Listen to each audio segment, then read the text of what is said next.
بہت شکریہ جناب اسپیکر. بسم اللہ الرحمن الرحیم. نحمدہ و نصلی علی رسول الکریم. میں ریکارڈ پہ صرف یہ عرض کرنا چاہتا ہوں حکومت کے بہاف پہ. جناب اسپیکر، یہ ایک ایسا بل انڈر ڈسکشن تھا آج اور پاس ہوا ہے جو کہ دونوں ہاؤسز پاس کر چکے تھے. نمبر 1 میں صرف حقائق ریکارڈ پہ رکھنا چاہتا ہوں. اس کے بعد جب اسینٹ کے لیے جناب صدر کے پاس گیا تو وہاں سے انہوں نے آبجیکشنز ریز کی یا ایڈوائز کیا کہ ان چیزوں کو بھی آپ دیکھیں، جن کی تفصیل سے جناب وزیر قانون اعظم طاہر صاحب نے تفصیل سے ایکسپلین کیا.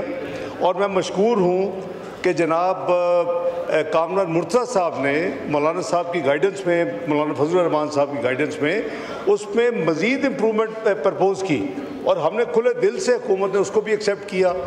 جہاں تک اس کو ایک غلط رنگ دیا گیا وہ میں سمجھتا ہوں کہ قابل افسوس ہے. ہر مسلمان کی، ہم سب جو یہاں بیٹھے ہیں ہماری جان بھی قربان ہے نبی اکرم صلی اللہ علیہ وسلم کے اوپر. یہ کیا چیزیں ہیں؟ یہ اسمبلی، یہ سینٹ، یہ وزارت عظمیٰ اور وزارتیں کچھ بھی نہیں ہیں. ہماری جان بھی قربان ہے. آل اولاد، آپ کا ایمان مکمل نہیں ہے جب تک آپ سب سے زیادہ، ہر چیز سے زیادہ نبی اکرم صلی اللہ علیہ وسلم سے محبت نہیں کرتے. تو یہ تو ہمارا ایمان ہے. اگر اس میں کوئی بھی کمی بیشی تھی یا کوئی بھی اس میں ویلیو ایڈیشن تھی، میں اس کو مشکور ہوں کہ جناب مولانا فضل الرحمان صاحب کی گائیڈنس میں کامران مرتضیٰ صاحب نے وہ دیا، اور لا منسٹر نے اس کو بڑے خوشی کے ساتھ اس کو اڈاپٹ کیا. تو میں سمجھتا ہوں کہ ایسے سینسٹیو معاملے کے اوپر ہمیں سیاست میں الجھانا، تقریر شروع کرنی ختم نبوت اور پھر کہنا رہا کرو اپنا یہ خادم رسول کو رہا کرو. کون خادم نہیں ہے؟ ہماری جان، مال، اولاد، ہر چیز قربانی. کیا چیز ہے دنیا کی؟ ایک چھوٹی سی یہ تو آنکھ جھپٹنے والا ایک ہم سلسلے میں ہے. اس کے بعد تو جو دائمی اور جو پرماننٹ پرپیچول لائف ہے وہ تو اس کے بعد ہے.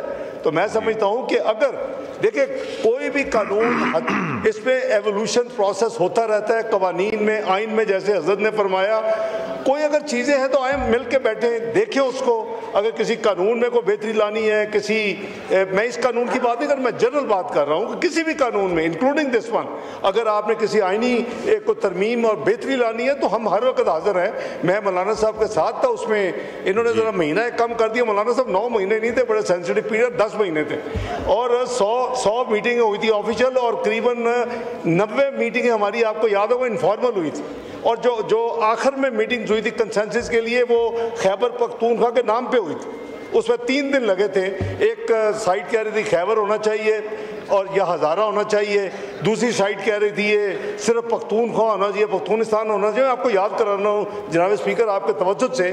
اور پھر وہ اتنی لمبی 3 دن کی بحث مباحثہ کے بعد مشکور ہوں میں جناب میرے بھائی، اللہ ان کو صحت تندرستی لمبی زندگی دے، اسفند یار ولی نے پھر فائنلی یہ ہم سے طے کیا ایک نام اس لے لیں اور ایک نام ادھر سے لے لیں.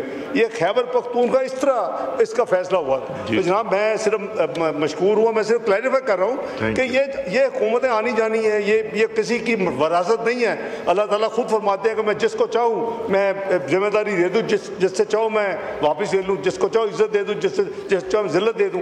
تو میرا ہمیں ایسی چیزوں کو، سینسٹیو چیزوں کو، اس کو سیاست کی نظر نہیں کرنا چاہیے. شروع ہم ہوتے ہیں ناموس رسالت کو غلط کوٹ کر کے، ختم ہوتے ہیں ہم 804 نمبر کے رہائی کے لیے. وہ کریں آپ جو کر رہے ہیں 804 نمبر کی رہائی کے لیے، جو کچھ کرنا ہے خدا کے لیے اس کو، اس قانون یا کسی بھی جو اسلامی معاملہ اس کو اس کے ساتھ مکس نہ کریں. بہت شکریہ. Thank you. نوید قمر صاحب ٹو موو آئٹم نمبر 4.